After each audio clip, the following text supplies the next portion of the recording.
Bank Nifty में ऐसी कौन सी इंपॉर्टेंट लेवल है जहां से हमें काफ़ी बढ़िया सा सीई साइड का प्रॉफिट देखने मिल सकता है एंड ऐसी कौन सी जगह है ना जहां पे पी साइड का भी प्रॉफिट जनरेट हो सकता है। दोनों के बारे में हम बात करेंगे। लेकिन उससे पहले जो हमारा इंपॉर्टेंट लेवल था 51,600 का, अगर आप ध्यान से देखते हो तो लगभग वो टारगेट हमारा अचीव यहाँ पे हो चुका है। 51,560 के आसपास का कुछ हाई इसने लगा दिया है। ठीक है। अब उसके बाद में यहाँ से मार्केट को ऊपर जाने के लिए रेडी होना है या फिर यहाँ से मार्केट को नीचे आने के लिए रेडी होना है। आप क्या लगता है कि इस डायरेक्शन में मार्केट जा सकता है, उसके पीछे का लॉजिक क्या होने वाला है, हर एक चीज़ के बारे में हम देखने वाले हैं। उसके साथ में जैसे अगर आप देखोगे तो मार्केट का जो सेंटिमेंट है वो ओवरऑल एक नेगेटिव सेंटिमेंट है। अब उसके साथ में अगर मार्केट को ऐसे नीचे जाना है तो 51,345 का एक इंपॉर्टेंट लेवल रहेगा। अगर इसके नीचे मार्केट निकलने की कोशिश करता है तो जाकर के हम 51,200 एंड 51,288 ये दोनों लेवल्स के लिए वहाँ पे जा सकते हैं। मतलब कि निफ्टी बैंक में level number 1 and level number 2 ये दोनों हमारे अचीव हो सकते हैं। अब उसी के साथ में जो भी लाइव मार्केट के अपडेट्स होते हैं वो टोटली फ्री वाले टेलीग्राम चैनल में आपको मिलते रहते हैं। तो अगर आपने फ्री वाला टेलीग्राम चैनल ज्वाइनिंग नहीं किया तो यहाँ पे आकर के आप ज्वाइन कर सकते हो। इसका लिंक आपको वीडियो के डिस्क्रिप्शन में मिलेगा। अब यहाँ पे इंपॉर्टेंट लेवल कौन से होते हैं, इंपॉर्टेंट जैकपॉट लेवल कौन सा होता है, हर एक चीज़ का अपडेट आपको वहाँ पे मिलते रहता है। अब अगर आप यहाँ पे देखोगे तो यहाँ पे हमारे पास इंपॉर्टेंट लेवल्स कौन सी थी, कौन सी डायरेक्शन से हमने एंट्री किया था, कौन सी लेवल से हमने एंट्री प्लान वहाँ पे किया था, हर एक चीज़ के बारे में हम सोचने की कोशिश करेंगे। जो क्विक एंट्री होने वाली है वो कौन सी लेवल से होगी, सबसे पहले तो उसके बारे में इंफॉर्मेशन देखते हैं कि जो क्विक एंट्री होने वाली है वो कौन से लेवल से रहेगी। तो अभी के हिसाब से अगर क्विक एंट्री की बात किया जाए तो अगर आप देखोगे तो ये लेवल्स काफ़ी बढ़िया है। तो मतलब ये जो सपोर्ट जोन है यहाँ पे एक सपोर्ट जोन निकलेगा, नहीं यहाँ पे कहीं ना कहीं एक सपोर्ट जोन निकलेगा। तो मार्केट को अगर आना है तो मार्केट को क्या करना चाहिए, वो लगभग 51,460 पे अगर आपको मिलता है तब जाकर के यहाँ से एक अपर साइड का लेवल प्लानिंग आप कर सकते हो।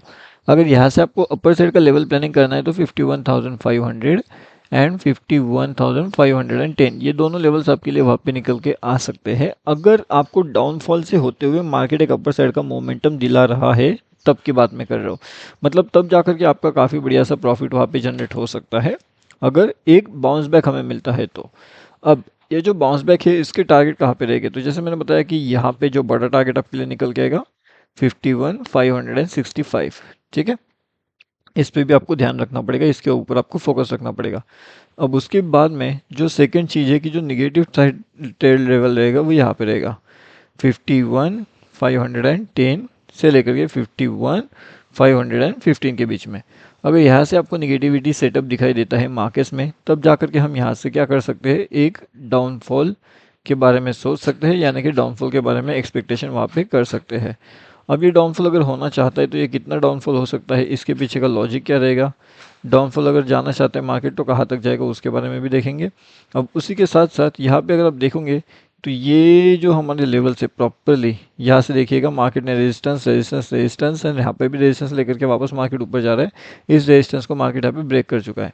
अब मार्केट 51,400 वाले लेवल से लेकर के 51,440 वाले लेवल्स के आसपास अगर आपको मिल जाता है तो हम यहाँ से एक अपर साइड का प्लानिंग कर सकते हैं जो आपको 51,760 से लेकर के 51,800 वाले दोनों के दोनों लेवल टारगेट दिला सकता है। लेकिन ये तब पॉसिबल होगा जब निफ्टी बैंक ये दोनों लेवल्स के हिसाब से वहाँ पे काम करेंगे तब। एंड एक कल की वीडियो में मैंने आपको एक और चीज़ समझाई थी एंड वो कौन सी थी वो भी हम एक बार देख लेते हैं। तो मैंने आपको वहाँ पे एक चीज़ समझाई थी कि जो 90 एंड 10 वाला सेटअप काम करता है तो वो कैसे काम कर रहा था। अगर आप यहाँ पे देखोगे तो यहाँ पे एक फाइनल अपडेट होता है 10 वाला एंड यहाँ पे भी अगर आप देखते हो यहाँ पे भी एक फाइनल अपडेट होता है 10 वाला। तो उसके हिसाब से मार्केट ने काफ़ी बढ़िया से डाउनफॉल का मोमेंटम किया था एंड मार्केट ने काफ़ी बढ़िया से अपर साइड का भी मोमेंटम किया था। उसके बाद में अब मार्केट यहाँ पे क्या करने के बारे में सोच रहा है, मार्केट का सेंटीमेंट क्या है, क्या मार्केट ऐसे निगेटिव होना चाहता है या फिर मार्केट ऐसे पॉजिटिव होना चाहता है, उसके बारे में हम देखेंगे। एंड जो लेवल इंपॉर्टेंट है उसके बारे में भी हम यहाँ पे ऑलरेडी बात कर चुके हैं। इसी के साथ में अगर हम यहाँ पे देखें कि जो डेली में है तो डेली में हमें क्या समझ में आ रहा है, तो डेली में तो एक चीज़ कंफर्मेशन है यहाँ पे कि जो कंफर्मेशन है वो यहाँ पे कन्फ्यूजन वाली है। ठीक है। तो कंफर्मेशन जो है वो कन्फ्यूजन वाली है एंड वही कन्फ्यूजन वाले मोमेंटम को अगर हमें यहाँ पे अवॉइड करना है तो हमें क्या करना होगा, हमें थोड़ा सा मार्केट को ऑब्जर्व करना होगा, मार्केट के सेंटिमेंट को हमें समझना पड़ेगा।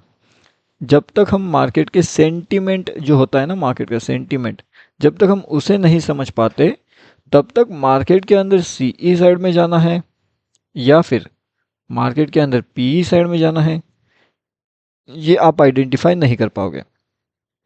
एक बात समझ गई, सीई साइड का एंट्री लेना कब है एंड पीई साइड का एंट्री लेना कब है, ये तभी समझ में आएगा जब मार्केट का सेंटिमेंट आप समझ पाओगे। और सेंटिमेंट अगर समझ जाते हो तो काफ़ी बढ़िया आपके लिए ये सब चीज़ें हो सकती है, आसानी हो सकती है।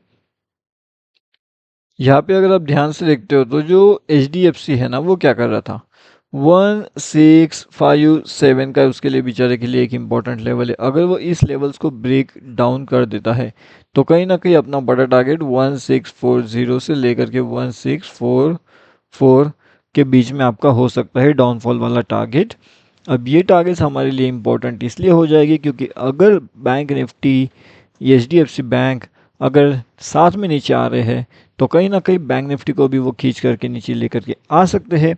अब इसके सपोर्ट में हमें कौन चाहिए, अगर टीवी पे जो दिखाया जाता है, मतलब जनरली जो हम न्यूज़ के अंदर देखते हैं, अगर वो न्यूज़ भी निगेटिव यहाँ पे रही तो ओवरऑल न्यूज़ सेंटिमेंट क्या हो जाएगा, नेगेटिव हो जाएगा। और जैसे ही ओवरऑल सेंटिमेंट ही नेगेटिव हो जाता है मार्केट्स के अंदर तो कहीं ना कहीं मार्केट को डाउनफॉल करने के लिए कोई नहीं रोक सकता है, मार्केट बहुत तेज़ी से डाउनफॉल यहाँ पे करता रहता है। ठीक है, तो आई होप अभी आपको इतनी बात समझ चुकी होगी। अब इसके अलावा मार्केट के अंदर नेक्स्ट इंपॉर्टेंट चीज़ें कौन सी होती है वो भी हम देखेंगे। तो नेक्स्ट इंपॉर्टेंट चीज़ों की अगर हम बात कर लेते हैं अपर साइड के लिए, तो 1647 से लेकर के 1651 ये लेवल्स इंपॉर्टेंट रहेगी अपर साइड के लिए। और अगर आपको यहाँ पे ये लेवल्स में एंट्री मिलती है बाइंग साइड में तो कहाँ पे टारगेट हो सकते हैं, तो 1668 के आसपास के टारगेट वहाँ पे कंसिडर किया जा सकता है। स्टॉप लॉस जैसा आपको चाहिए 2 पॉइंट 4 पॉइंट जो आपको अच्छा लगता है उस हिसाब से आप वहाँ पे कंसिडर कर सकते हो। और बैंक निफ्टी का तो मैंने आपको ऑलरेडी बता के रखा हुआ है। तो जो फिन निफ्टी है, फिन निफ्टी के लिए भी अभी इंपॉर्टेंट है 23,425। अगर ये इस लेवल्स को ब्रेक कर देता है, इस लेवल्स के ऊपर अगर कंटिन्यूसली सस्टेनेबिलिटी दिखाता है तो 23,460 से लेकर के 23,488 ये दोनों टारगेट भी हमें वहाँ पे अचीव होते हुए दिख सकते हैं। तो इन दोनों पे आपको ध्यान रखना है, इन दोनों पे आपको फोकस रखना है कि फिन निफ्टी में अपर साइड में अगर हमें जाना है तो ये वाले लेवल्स हमारे पास इंपॉर्टेंट होंगे। ऊपर साइड में जाने के लिए हम उस लेवल्स के जो है वहाँ पे बेनिफिट यूज़ कर सकते हैं या फिर उसका जो है यहाँ पे प्रॉफिट के हिसाब से उस लेवल्स को हम वहाँ पे डेफिनेटली देख सकते हैं। और जो भी इंपॉर्टेंट चीज़ें रहेगी बैंक निफ्टी से रिलेटेड अगले वीडियो में आपको निफ्टी के बारे में भी बताने वाला हूँ कि निफ्टी के लिए इंपॉर्टेंट लेवल क्या है, कौन से इंपॉर्टेंट लेवल्स होती है, सब चीज़ों का लाइव मार्केट का एडवांस अपडेट अगर आपको चाहिए तो आप हमारा प्रीमियम ग्रुप भी ज्वाइन कर सकते हो। लिंक आपको वीडियो के डिस्क्रिप्शन में मिल जाएगा। ये हमारा टोटली फ्री वाला चैनल है, यहाँ पे भी आकर के आप ज्वाइन कर लीजिए। यहाँ से आप आसानी से प्रीमियम ग्रुप में भी ज्वाइन कर सकते हो। ओके।